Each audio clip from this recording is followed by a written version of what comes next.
Hi everyone, this is attorney Ogmen, and today I am in front of you to share latest news in immigration with our followers. As everyone knows right now, President Trump took the office and started his administration this week, and as soon as he swore in and took office of the presidency, he signed numerous executive orders. Today I would like to discuss with our followers, since we're getting so many questions about this executive orders, especially executive orders related to immigration.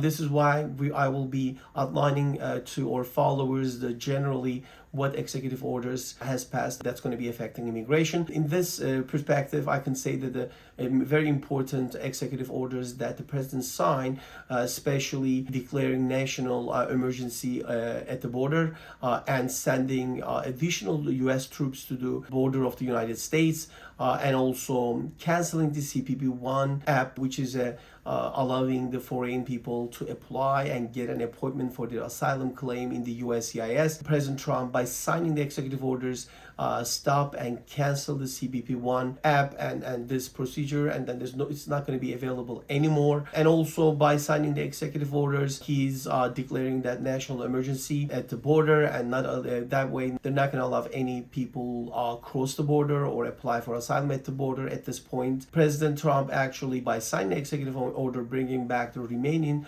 Mexico policy, that means if foreign people are going to come and apply for asylum in the US, now this policy will direct them to wait in Mexico while their cases is pending. Another thing is, I could tell you, well, most important part, that the President Trump's executive orders affecting the border, affecting the crossing from the border, and how people are applying the asylum process through there. But the other important executive orders are being signed about millions of people out of status or illegal people in the US, and getting this million people to be removed or deported from the United States, based on the executive order that President Trump signed, directing the DHS, ICE, start actually removing people who are not legally staying in the US. Another important part about the executive order that President Trump signed, it's designating the cartels as a foreign terrorist organization. That's a big one. It's the first time I can see that there's an executive order being issued declaring the cartels as a foreign terrorist organization. President Trump, by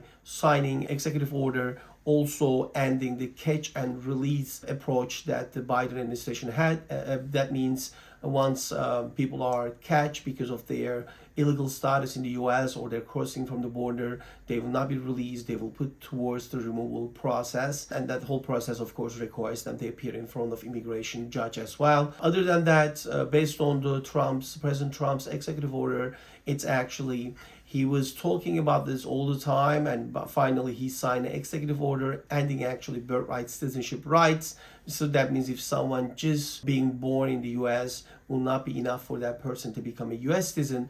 But as of now, some of the states' attorney generals already actually sued President Trump's administration because of this executive order, and that's going to go through the court system to see what's going to happen at the end. But as everyone knows, birthright citizenship is actually part of the Constitution, but we're going to see how this is going to play out during the court procedures, and of course at the end by the Supreme Court.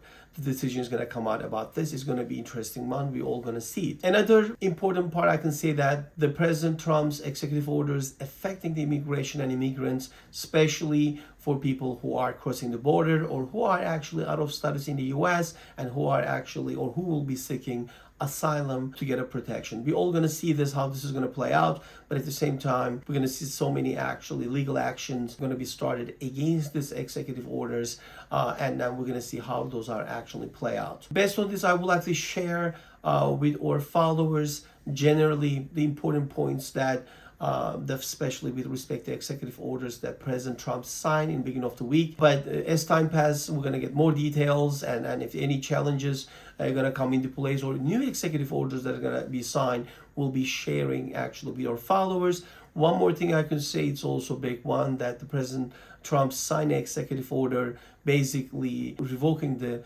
almost like 78 executive orders signed during the Biden administration with respect to immigration. So we all going to see the more executive orders. It looks that way. And as soon as there are changes or new news, executive orders out there, we'll be sharing with our followers. Thank you so much and have a great day.